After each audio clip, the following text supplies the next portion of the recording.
Olá, estamos começando o podcast Tapajoara e hoje temos a honra de ter aqui a Vanessa Mendes, que é fisioterapeuta, é atleta, é salva-vida civil, quer dizer, tem um currículo bem extenso, né?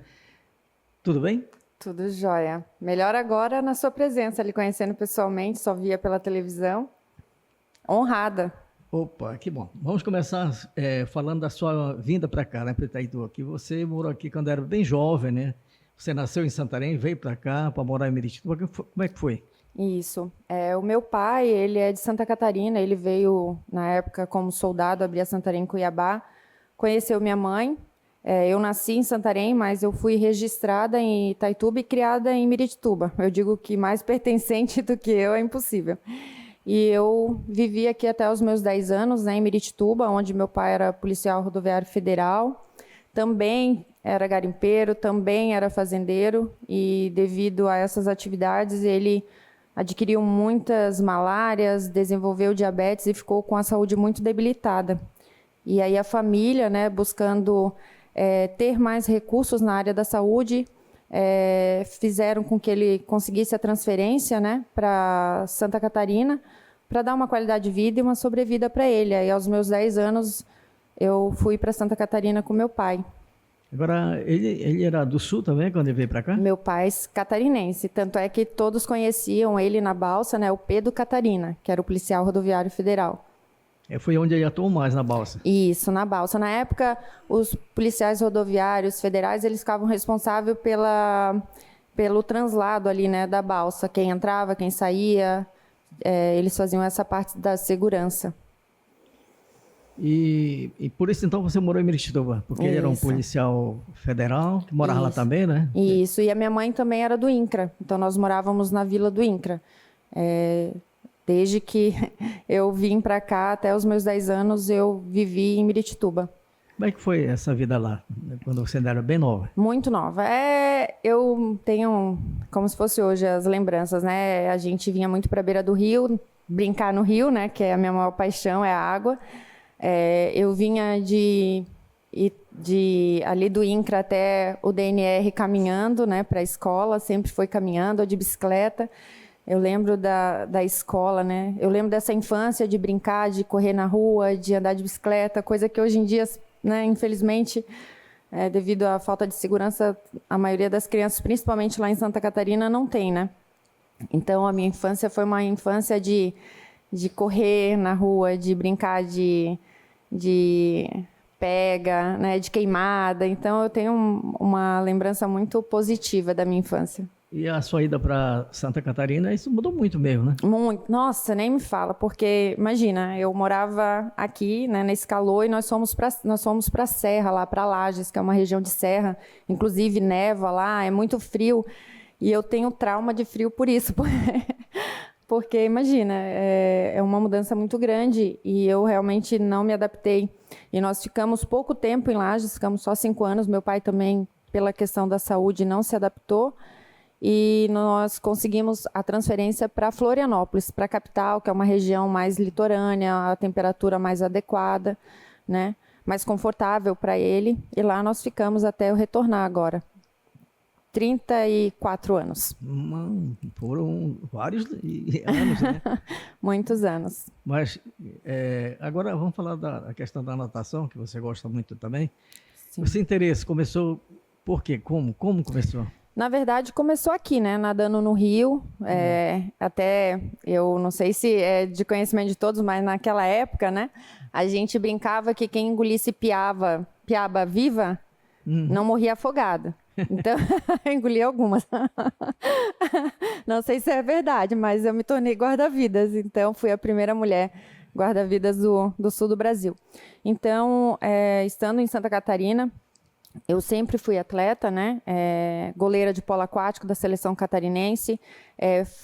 Passei, né, no concurso lá como primeira mulher guarda-vidas civil do sul do Brasil, há 25 anos. E sempre tive, né, a parte aquática muito, muito presente na minha vida, né? Então, me formei fisioterapeuta, construí uma história, né, na área da saúde e sempre tive, eu digo que é uma paixão, né, o salvamento aquático. Estar na água, prestar um socorro. Hoje em dia, lá em Santa Catarina, a gente trabalha mais com a questão da prevenção, a gente já passou dessa fase, então hoje a gente atua mais na prevenção, na conscientização, porque onde tem prevenção e conscientização não tem acidente, né? E então esse conhecimento, né, de 25 anos é o que eu gostaria de hoje trazer e agregar à nossa cidade, junto com a parceria, né, eu sendo da Sobrasa, da Sociedade Brasileira de Salvamento Aquático, também há 25 anos, junto com o GBM, aqui o 7º GBM, fazer essa parceria pela vida, né, essa informação através do curso que eu vou ministrar agora, né, numa iniciativa da Faculdade de Itaituba, a FAI, né, de administração, essa orientação do primeiro atendimento, né, quando você visualiza uma cena de afogamento, né, porque o recurso do bombeiro, ele vai ter um tempo para chegar, e até esse tempo, né, até esse recurso chegar, a gente tem que dar um suporte de vida para essa vítima. Então, esse conhecimento é o que eu estou trazendo junto com a minha área de fisioterapia para agregar a minha cidade, né? Eu acredito muito no potencial de Itaituba. E quando eu estava em Santa Catarina, toda essa vivência foi próximo ao meu pai, cuidando dele, né? Pela questão da saúde. E meu pai tinha um amor por Itaituba, assim como eu. E em 2016, eu vinha todo ano para cá, passar as férias com a minha família. Eu tenho primos aqui. Nós tínhamos um planejamento onde eu iria fazer a travessia do Rio Tapajós. Mas não era programado ser nada divulgado, era só entre a família. Mas um amigo nosso, né, teve conhecimento e pediu para que fosse feita a reportagem. E eu aceitei, desde que passasse depois que eu fizesse a travessia, porque eu não sabia se no meio do caminho nenhum bicho ia me comer, né? Porque quando os meus primos... Mas deu medo, assim? Não, na verdade, quando os meus primos foram me visitar em Santa Catarina, eles falaram: Vanessa, por que você não atravessa o rio? Eu falei: gente, atravessar, nadar, eu nado, tranquilo. O problema é o jacaré, a sucuri, a piranha me comer no meio do caminho. Eu falei: eu vou fazer o quê? Ah, não, mas não tem. Aí eu me programei, né? E aí eu vim passar o final de ano aqui. E aí, nessa comemoração, o nosso amigo falou: não, eu quero fazer essa reportagem. Eu falei: tudo bem, pode fazer, mas você só vai passar depois que eu concluir a travessia, né? Porque ninguém me comer no meio do caminho. E aí eu realizei esse sonho, que era uma forma de chamar a atenção para os recursos, né, naturais que a gente tem na cidade, né? Eu acredito tanto nesse potencial turístico. Ainda falando do sul, a gente vai voltar a Santa Catarina agora, porque sim, lá tem uma faixa longa, uma faixa litorânea muito longa, né, de praias, né, e com um movimento muito intenso de turistas lá, né, e principalmente época do veraneio, que o pessoal vem de outros países, inclusive, né. Sim. Como é que foi para você trabalhar com esse público lá? Quando nós nos formamos, anualmente nós recertificamos, né? Nós temos uma prática teórica e prática realmente de recertificação, de atualização dos nossos conhecimentos. Então, nós somos instruídos a agir e a atuar nessas situações, né, diante de circunstâncias com muitos turistas, né, com um volume muito grande de circulação de pessoas, tanto em costões como na faixa de areia. Então, quando eu passei, há 25 anos atrás, eu escolhi uma das praias mais perigosas de Santa Catarina, que é a Praia Brava. E realmente a atuação, né, a nossa atuação ali da questão de sinalização, né, dos locais perigosos, de orientação, isso faz total diferença, né? E na ação realmente do salvamento aquático. Quando eu entrei, era salva-vidas. Por quê? Porque você atuava para salvar numa situação de afogamento. Hoje, nós somos guarda-vidas, porque nós trabalhamos na prevenção e na orientação. Você fazer um salvamento significa que alguma coisa falhou. Ou não estava na nossa linha de visualização e de cobertura, né? Uma pessoa que acabou desrespeitando ou foi para um lugar que não deveria. ou realmente devido à situação, né, de poucos recursos de guarda-vidas, mas hoje a gente trabalha focado na prevenção e orientação. Agora salvou muita gente lá, né? Muitas. E, infelizmente, as pessoas, elas brincam com a própria vida, porque você está orientando, você está sinalizando, e tem muitas pessoas, às vezes, por uso de álcool, né, se arriscam, principalmente, e é notório isso, é cientificamente comprovado, que o número de homens, principalmente, né, acabam exagerando e se arriscando mais, e a gente tem muitos acidentes com a faixa etária entre 18 a 30 anos e masculino. Esse cenário lá, que você conheceu muito bem em Santa Catarina, foi que te motivou a entrar para salva-vida, guarda-vida agora? Eu morava na ilha, né, quando saiu o concurso. Eu já era surfista, né, já gostava muito de nadar em mar aberto e pegar onda.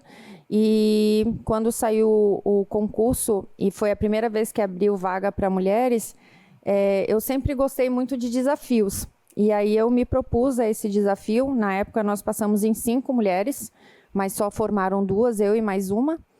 E desde então eu vivi para atuar na área de salvamento aquático. Sou muito feliz. Todo dia eu digo que quando eu voltava para casa, feliz, porque uma mãe não ia chorar a perda de um filho. E eu estava voltando para casa para encontrar minha filha. Quando a pessoa salva uma vida assim, numa situação de extremo perigo, né? Que está ali naquele sufoco doido, né? Eu acho que você, quando salva uma vida, você também sente algo diferente, sei lá, né? Na hora, é muita adrenalina, né? Você age muito no impulso, assim, daquilo que você tem que fazer. Você precisa atuar, você não pensa nos riscos que você está correndo. Mas depois que você sai da cena, que está tudo controlado, aí você realmente, eu pelo menos, né? Acredito que nunca foi sozinha. Deus sempre foi comigo, porque sozinha eu jamais conseguiria. Eu vou falar dessa travessia do Tapajós. Em 2016, você voltou a Itaituba, né? Foi. Fazer essa travessia. Inclusive, a TV Tapajós acompanhou, né, essa travessia do rio, né? Já é um outro momento, né? Não era aquele momento que você, quando começou, quando muito nova ainda, a banhar no rio e tal. Como foi essa experiência em 2016? Olha, eu sou acostumada a mar. As condições aquáticas do mar são totalmente diferentes de rio, né?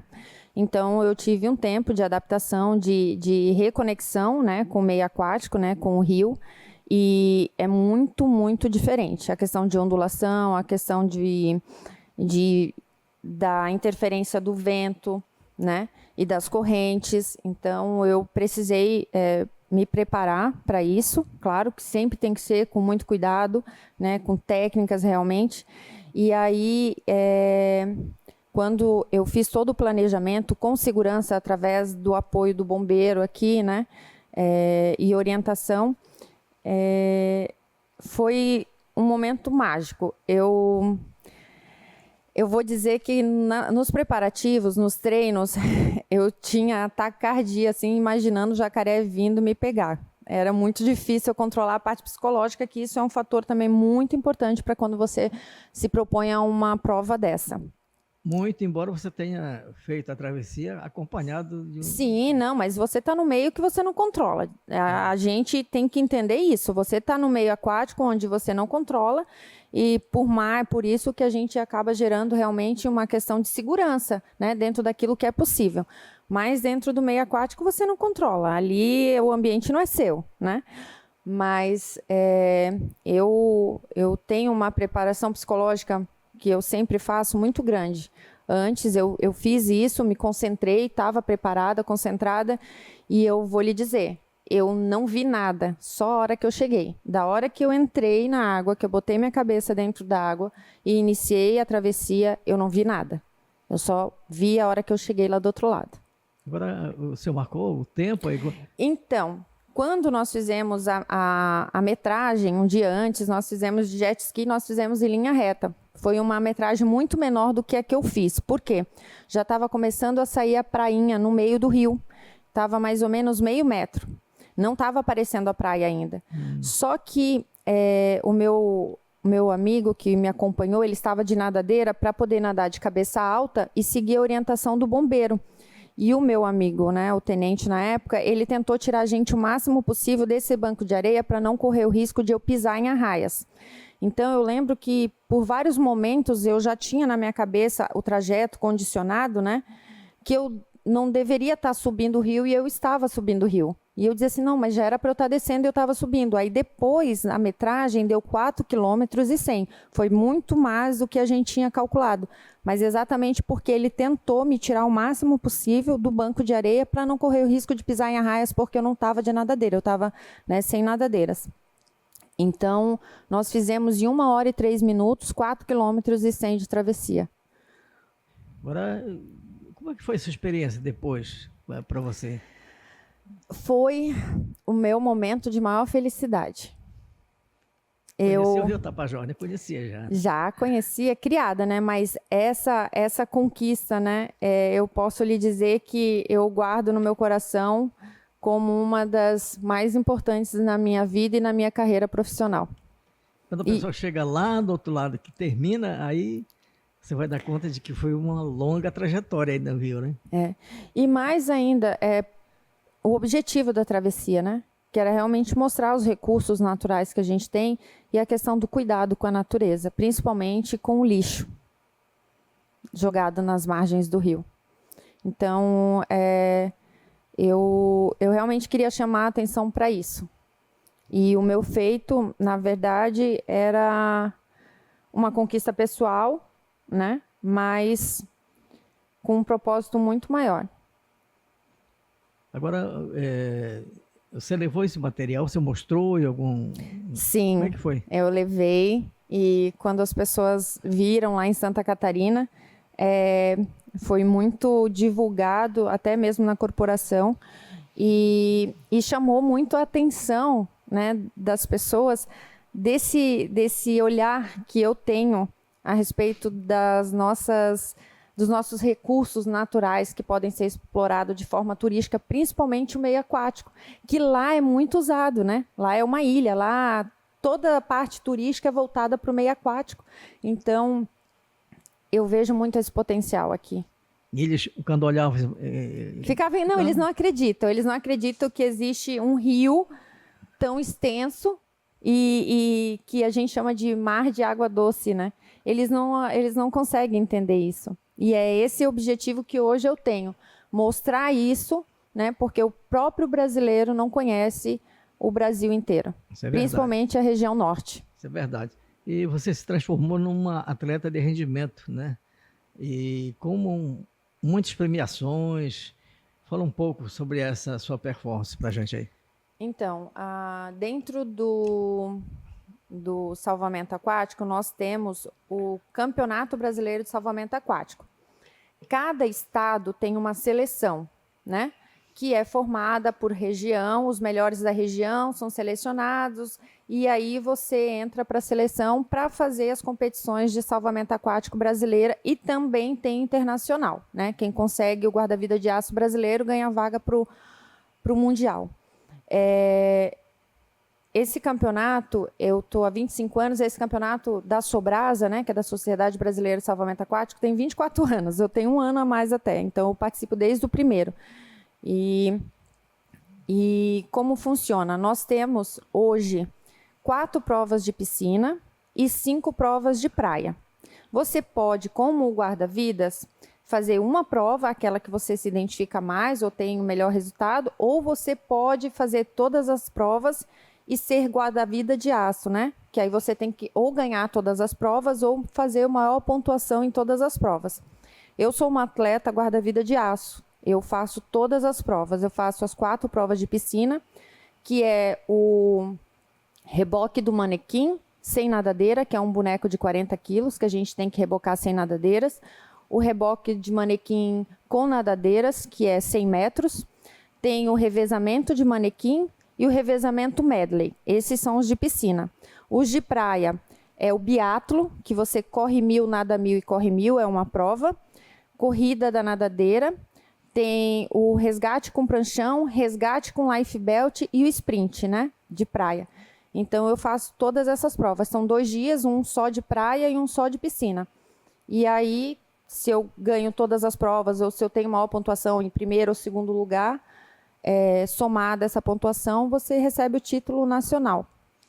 Aí vem a pergunta, né? E o que é ser um guarda-vida de aço? É ser completo? Como é que seria? Eu acho que na teoria seria isso, mas eu acho que é muito mais do que isso, porque na verdade esses campeonatos que até você chegar no brasileiro, você tem as suas provas da cidade, do estado e depois, né, do Brasil. Isso são formas de manter, né, nos mantermos preparados e aptos, né, para a atuação do salvamento, porque realmente você tem que estar preparado fisicamente, tanto na parte de corrida quanto na parte de natação, porque além de você salvar, você ainda tem que dar sobrevida para a vítima fazendo o RCP, né, recuperação cardiopulmonar. Então, o preparo físico ele é fundamental para a nossa atuação como guarda-vidas. E isso é só uma forma de nos mantermos aptos.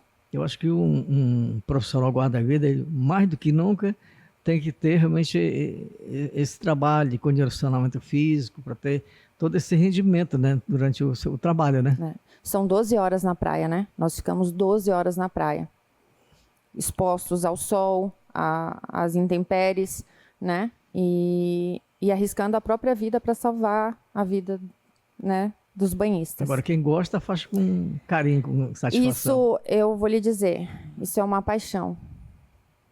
Isso é uma paixão, eu não consigo mensurar. Nós estamos conversando com a Vanessa, que é uma atleta, né, uma fisioterapeuta como profissão, né, e também guarda-vida, né, que ela diz que tem o maior carinho. A gente vai fazer um pequeno intervalo e a gente volta já já na sequência, conversando com a Vanessa, sabendo um pouco mais da sua vida já aqui em Itaituba, com esse trabalho que ela vai desenvolver aqui. E a Letícia dá o recadinho, a gente volta já já.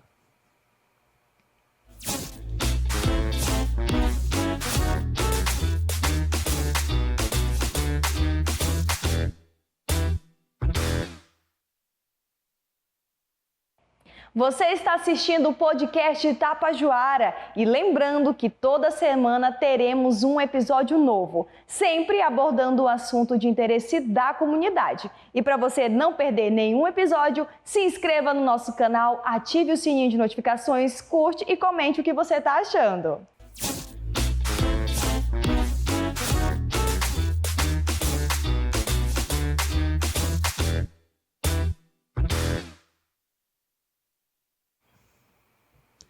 Já estamos de volta com o segundo bloco do nosso podcast Tapajoara. Hoje recebendo aqui a Vanessa Mendes, que é fisioterapeuta, ela é atleta com performance e também guarda-vida, né?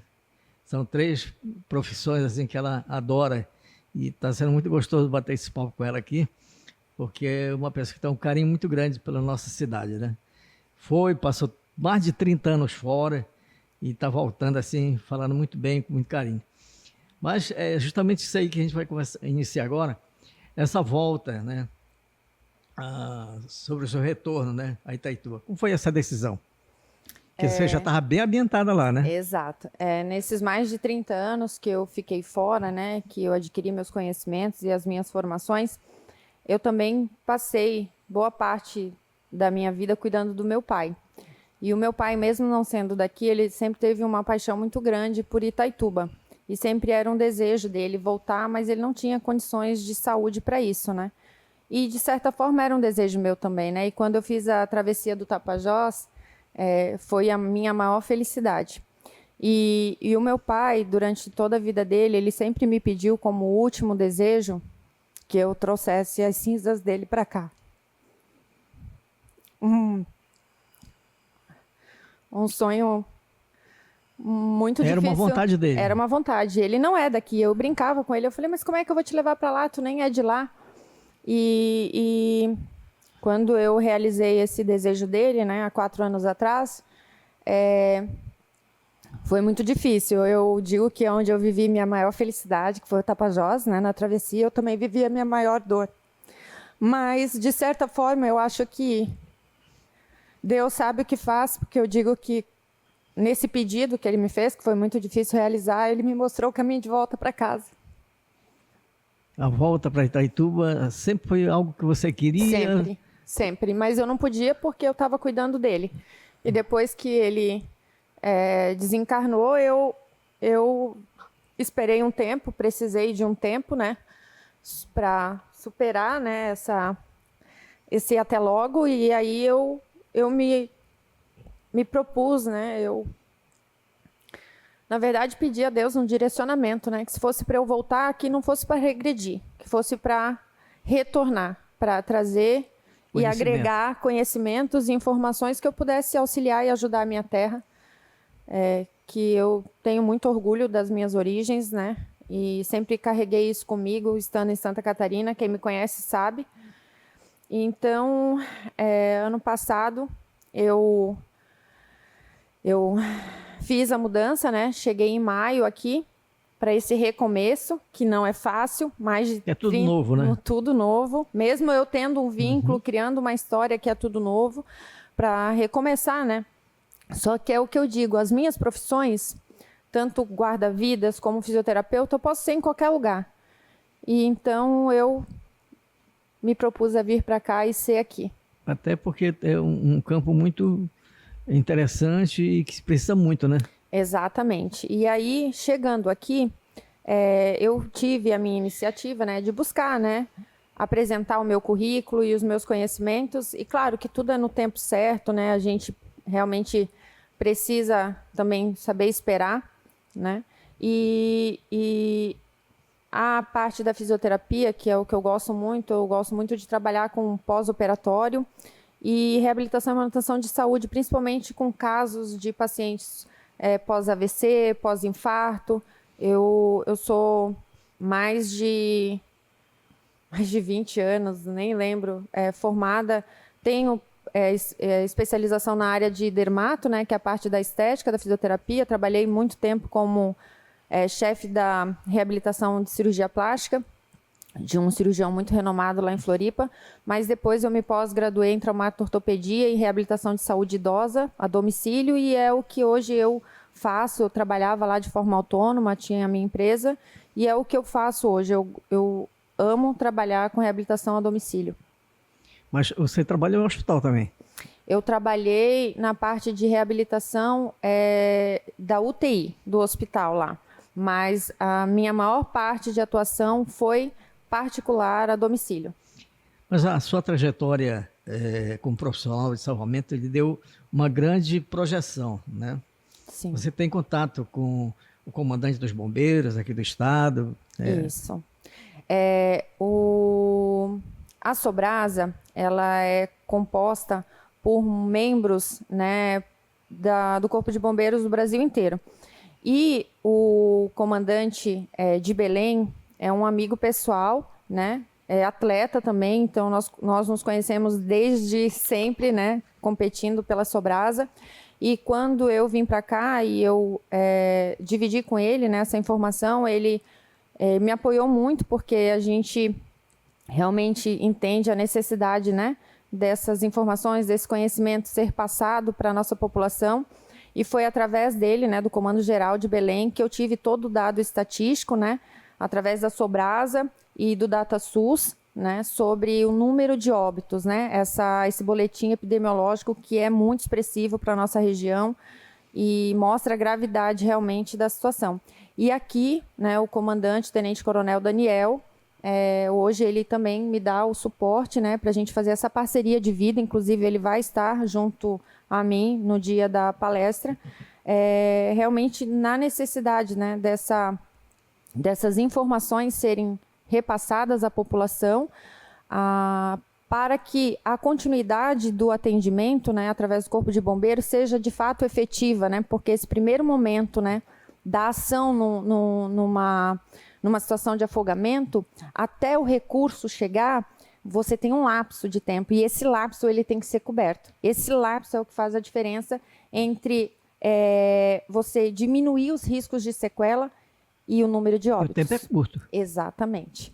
E é essa parte, como guarda-vida civil, como membro da Sobrasa e na parceria com o Corpo de Bombeiros para dar continuidade, que eu vou fazer a palestra, né, na questão desse primeiro momento. O Pará tem registro de muitos casos de afogamento, especialmente aqui em Itaituba, tá? Exato. Essa estatística muita gente desconhece, mas são números preocupantes, né? Muito. Nós só perdemos para Belém e para Marabá, sendo que o número de população não dá para comparar, né? Exatamente. Belém tem 46 óbitos, Marabá 26 e Itaituba 23. Né? Então, é um número muito expressivo, né? E que mostra realmente a fragilidade e a falta de informação e conhecimento, né? De forma preventiva também. Agora, o atendimento, tá? De uma vítima de afogamento por profissional da área faz a diferença para salvar uma pessoa que está numa situação bem difícil, né? Muito. Na verdade, você controlar a cena que é o mais difícil, né? Porque existe o desespero, né? As pessoas realmente acabam tendo esse descontrole. Então, você tendo conhecimento e informação e conseguindo agir, né? Você consegue também administrar e controlar essa cena. Então, parte do princípio de você visualizar, pegar essa vítima, tirar ela da situação de risco ali da água, levar para um local mais seguro, avaliar a questão da consciência dela e já pedir para alguém chamar o suporte avançado bombeiro. Essa é a primeira ação. Depois você vai fazer a questão, não é consciente, aí você vai ver se a vítima está respirando, se ela ainda tem frequência cardíaca, e aí dentro disso você vai atuar na manobra do RCP. Só que existe todo um controle dessa situação e alguém com conhecimento, né? Que eu digo que são 3 coisas: conhecimento, a sua mão e a sua boca. Você pode fazer a diferença entre a vida e a morte. E essa parceria sua com o Corpo de Bombeiros aqui em Itaituba, como é que tá? Existe hoje uma amizade, né? Vinculada através do Comando Geral, porque o meu comandante entrou em contato com o comandante aqui, avisando que eu estaria vindo para cá, né? Para agregar, né, ao Corpo de Bombeiros também com essa informação aquática, e dentro disso nós nos reunimos, né, e vinculamos essa parceria, né, desses conhecimentos que podem ser realmente uma continuidade, né, uma informação de primeiro atendimento e depois o auxílio do bombeiro com todos os recursos que faz total diferença também no salvamento de uma vítima. Agora, vê uma palestra aí, né? Isso. Eu fui convidada pela FAI, Faculdade de Administração de Itaituba, através de cursos, né, minicursos que eles promovem para apresentar essa palestra de salvamento aquático, né, de recuperação de afogados. E eu fiz, né, um único pedido para que isso fosse aberto ao público, porque, na verdade, é um curso, né? Você vai ganhar um registro que você participou do curso, as horas que você participou, isso é bastante importante também, que conta para os alunos como hora, né, de atividade extra, mas também vai ter para as pessoas que quiserem participar, né, esse registro de que participou de um curso muito importante, né, na parte de recuperação de afogados. Agora, dia 29 agora de janeiro. Agora vai ser a duração do curso? 5 horas. Mas, na verdade, assim, o curso ele vai ter um pouco da apresentação, né, da minha formação, dos conhecimentos do meio aquático, das informações estatísticas, do que é um afogamento, quais os afogamentos, os graus de afogamento e da parte prática, que é o que eu quero realmente mostrar, é a parte prática na ação num afogamento. Então, assim, uma palestra para um público maior é importante, porque você vai agregar mais gente, né? Exatamente. Eu realmente gostaria que isso chegasse ao maior número de pessoas, essa informação, para que nós realmente possamos fazer a diferença e mudar essa estatística, porque não é só em meio aquático, ou rio, ou balneários, Não, em acidentes domésticos. Você pode ter um afogamento num balde de água para uma criança, numa piscina, numa banheira. Então, assim, essa informação ela é acessível a todos. Então, quanto mais pessoas participarem, quanto mais esse conhecimento for divulgado, mais ação nós vamos ter e mais diferença nós vamos fazer, né, para mudar essa estatística, que isso é muito grave. Eu, pessoalmente, tive conhecimento, né, e acabei desenvolvendo uma amizade com pessoas aqui que perderam filhos de 10 anos afogados. Então, eu sei o que é a dor de uma mãe e o que poderia fazer a diferença se tivesse um recurso de salvamento no momento. E conhecimento também, né? Exatamente. O conhecimento, ele é tudo. Com os bombeiros aqui, Vanessa, você pretende montar uma estratégia de curso também? Na verdade, existe através do Comando Geral lá de Belém, né, do meu amigo, Tenente Coronel, na verdade, Coronel Júnior, futuramente um planejamento de desenvolver, né, a parte de salvamento aquático aqui, né, de guarda-vidas civis. Mas isso é uma prospectiva, né, isso aí são planos, são sonhos, mas até lá eu pretendo sim manter a questão de palestras, de cursos, né, para orientação e conhecimento na área de recuperação de afogados, na ação e na atuação numa cena de afogamento. Você é uma profissional fisioterapeuta, né? Você está trabalhando em alguma clínica particular aqui em Itaituba? Já? Não, eu hoje atuo na área particular, a domicílio, e em trabalho voluntário também. Esse trabalho em domicílio ele é importante, porque tem muita gente que não pode ir numa clínica. Exatamente. E é o que eu digo, quando você trabalha a domicílio, que é o que eu gosto, você não trabalha só a causa, ou melhor, só a consequência, você trabalha a causa, porque você conhece o ambiente do paciente, você conhece a rotina, você conhece os hábitos do paciente, que na maioria das vezes podem te causar ainda mais danos e lesões, dependendo do que você teve como comorbidade, né? Por exemplo, um paciente pós-AVC, o que é mais importante é o cuidado no leito, para que ele não adquira ou se torne permanente as lesões, né, que ele teve pós-AVC. Então, é esse olhar global que eu gosto de ter, e a domicílio eu consigo ter isso. De mudar alguns hábitos na hora de dormir, na hora de posicionamento, na hora de alimentar, de incentivar o paciente numa reabilitação. Então, eu gosto muito desse ambiente domiciliar. Nos últimos dias, nós tivemos alguns casos de AVC aqui em nossa cidade, né? Inclusive, o mais recente do médico Manuel Diniz, que é um médico muito conhecido aqui. Inclusive, foi levado para Santarém, né? Isso tem uma causa, que todo mundo está perguntando hoje, que seria por que esse grande número está acontecendo agora? Então, nós temos que... É difícil avaliar esse sentido, porque, na verdade, é muito individual, né? Cada paciente é único. Mas o que eu posso dizer é que a questão de AVC e infarto, isso está muito ligado ao hábito, né? A rotina do paciente, alimentar, de atividade física, né? De trabalho. Então, isso tudo é uma soma, né?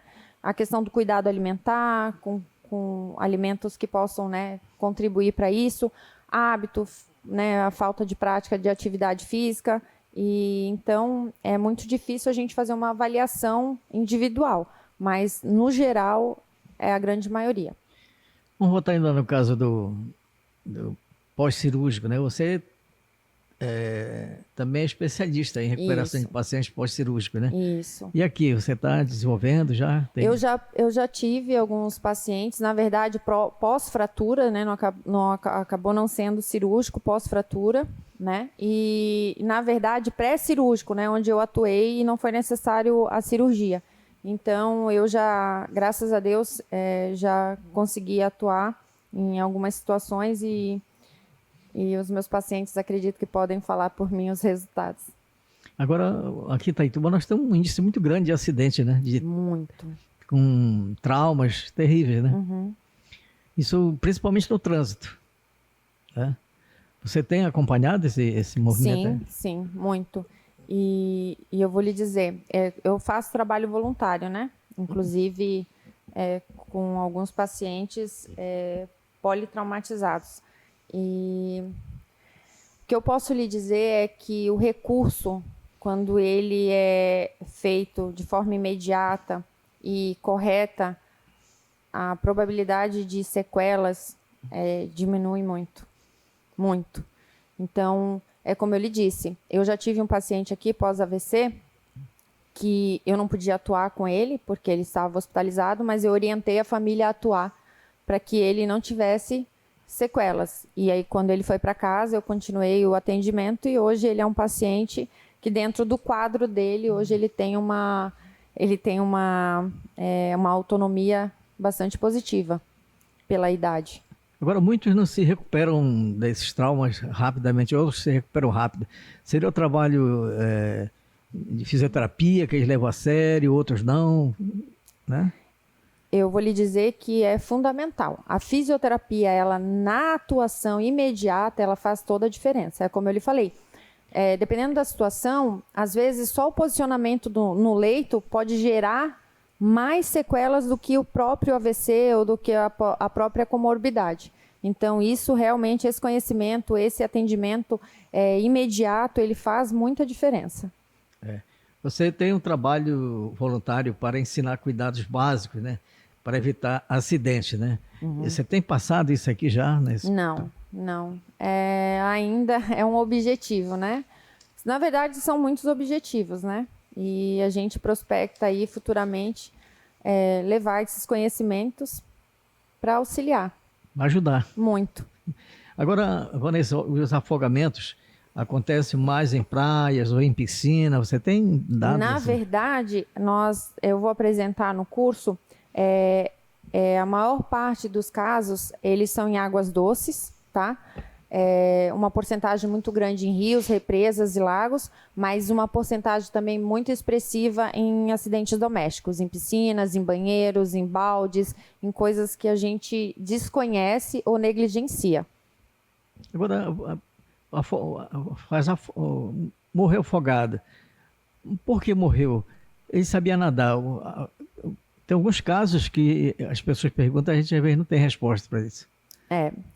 Aí é um histórico, né? É todo um histórico. Nós temos o afogamento primário e o afogamento secundário. O primário é quando você gera a causa do afogamento. Ou você foi imprudente, ou você entrou, ou você cansou e tudo mais. O afogamento secundário é, por exemplo, assim, você teve um mal súbito e aí você acabou afogando, né? Você acabou ingerindo a água ali, né? Submergindo porque você não estava consciente. Então, esse seria um exemplo de afogamento secundário, né? Então, nós temos... Isso também será uma informação que eu vou passar, que são os tipos de afogamentos, né? Os meios de afogamentos e os graus de afogamentos. Então, tudo isso é informação, tudo isso é conhecimento. E serve para evitar. Exatamente. Agora... E assim, as pessoas, normalmente quando elas estão em balneários, em lugares assim, né, de lazer, elas também estão fazendo uso de bebida, né? E isso também... contribui muito, né? Exatamente. E a grande maioria homens. Agora, nessa estatística de afogamento, qual é a faixa etária das vítimas que você tem? Então, aí é masculino, entre 18 a 29, 30 anos. Essa faixa aí é a mais perigosa. E qual é a recomendação? Qual seria também a... Não, nós trabalhamos sempre na questão da prevenção, né? Se você não tem noção ou conhecimento do ambiente onde você está entrando, você nunca exagerar. A gente fala que água no umbigo é sinal de perigo, né? Então, você nunca ir além do seu limite, né? Manter um limite de segurança. Não fazer uso de bebida alcoólica, nunca pular de cabeça em ambiente que você não conhece, a questão da profundidade, porque a gente também tem muita lesão, né, de cervical, paraplegia ou afogamento por causa, né, de pessoas que acabam pulando, né. A questão de represas, de costões, né, ter muito cuidado, porque são locais muito perigosos, né. E então, na verdade, é sempre a prevenção, é você não se colocar em risco, né? Você ter uma noção daquele ambiente. E é como eu falei, o ambiente aquático não é o nosso ambiente. Agora as pessoas gostam muito de tomar banho pulando de cabeça. Isso é perigoso, né? Muito, muito. Tanto é, não só em balneários ou rios, mas principalmente em piscinas. Tem que ter muito cuidado. Tem piscina pouco rasa também. E às vezes na brincadeira de empurrar, sabe, de jogar, de isso não correr ao redor da piscina. Embora as nossas praias já estejam desaparecendo aqui, né? Mas mesmo assim, qual o recado que você deixa para os banhistas que ainda vão, né, para tomar aquele banho, como você também tomava quando era criança? pequeno, né? Exato. O meio aquático, a gente nunca deve estar sozinho, né? A gente sempre deve estar acompanhado. Manter o limite de segurança, né, do umbigo, nunca passar da água, né, no umbigo. Conhecer o local, fazer um conhecimento prévio da região, nunca pular de cabeça em lugar algum, né? E respeitar, né, se tiver algum local, alguma sinalização, ou se tiver alguém, um bombeiro, alguns lugares tem, né, a sinalização, tem o serviço do bombeiro, sempre pedir informação e não se arriscar, né, não fazer uso de bebida alcoólica e entrar na água, porque o que acontece? O solo, né, nem sempre ele é regular, ele pode ter um buraco. E aí, nesse buraco, você às vezes está com água no umbigo, daqui a pouco você dá um passo e não está mais. E você não tendo o controle, você pode se afogar. Ou se você não sabe nadar, não entre na água, né? Mantenha um limite de segurança.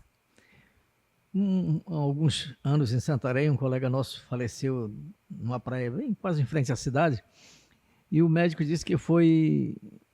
ele não estava nem nadando, ele estava de joelho no fundo, né?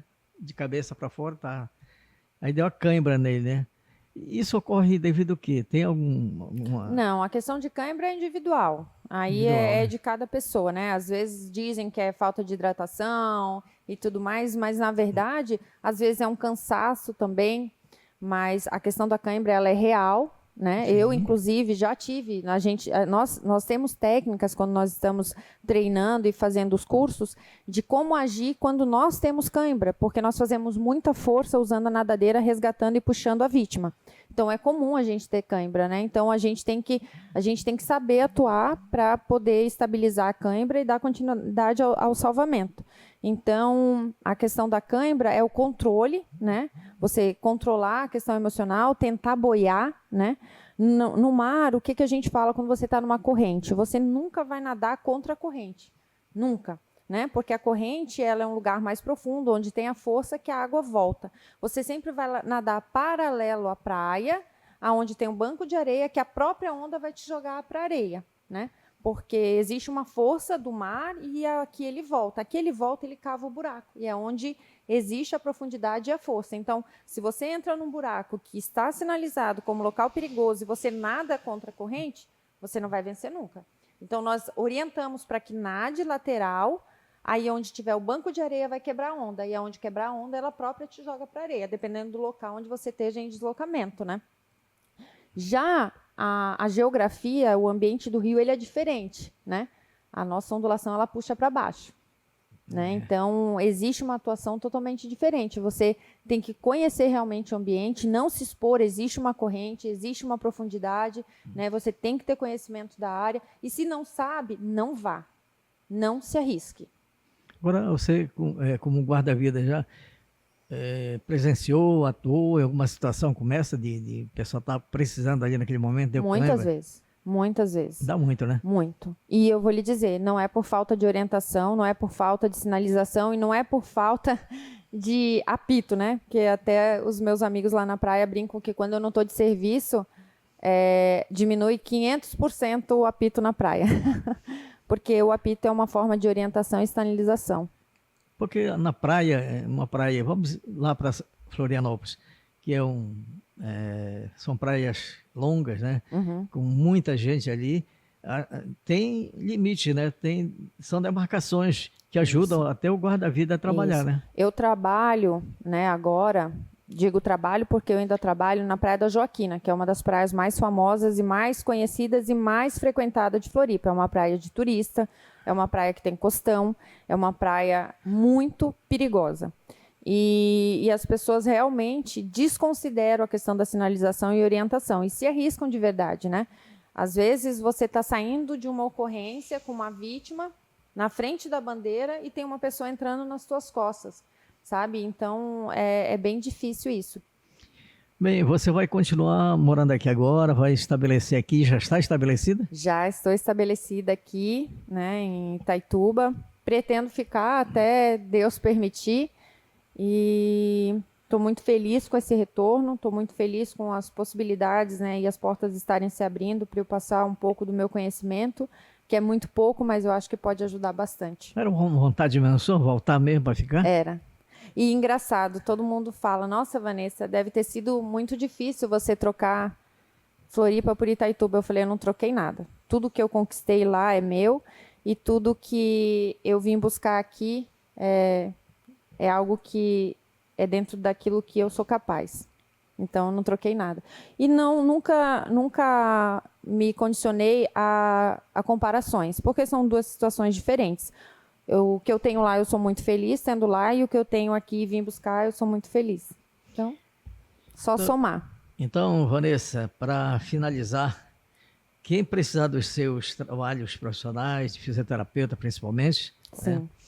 Como faz para entrar em contato com você? Tem contato? Como é que é?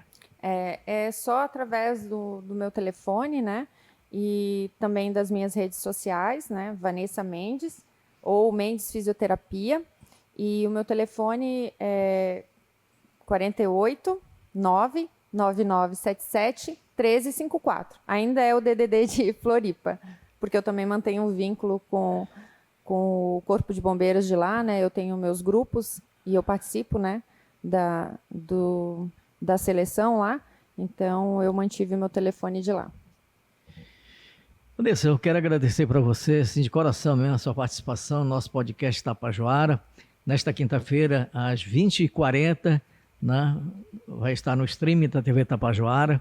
Você pode até passar para os seus amigos para acompanharem. Claro. Né? Nesta sexta-feira, no Focalizando, vamos mostrar uma parte dessa nossa conversa.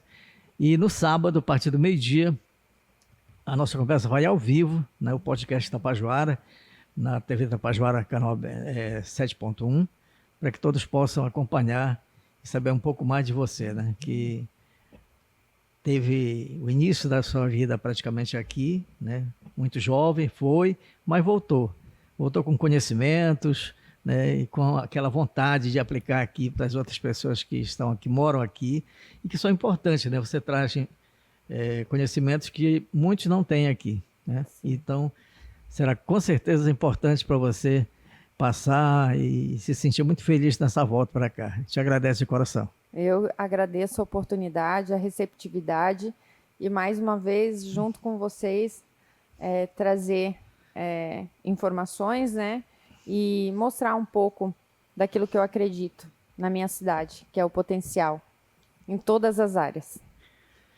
Ok, obrigado pela sua participação, a gente fica realmente agradecido. E só lembrando que daqui a pouquinho, 20h40, você pode acompanhar no stream da TV Tapajoara. Na sexta-feira, no Focalizando, vamos mostrar um pouco, né, dessa conversa com a Vanessa Mendes, que é fisioterapeuta, que é atleta, guarda-vida, né, e que é um conhecimento maravilhoso para ser aplicado aqui para a gente, e a gente precisa desses conhecimentos aí. A gente volta na semana que vem com mais um assunto importante no podcast Tapajoara. Até lá!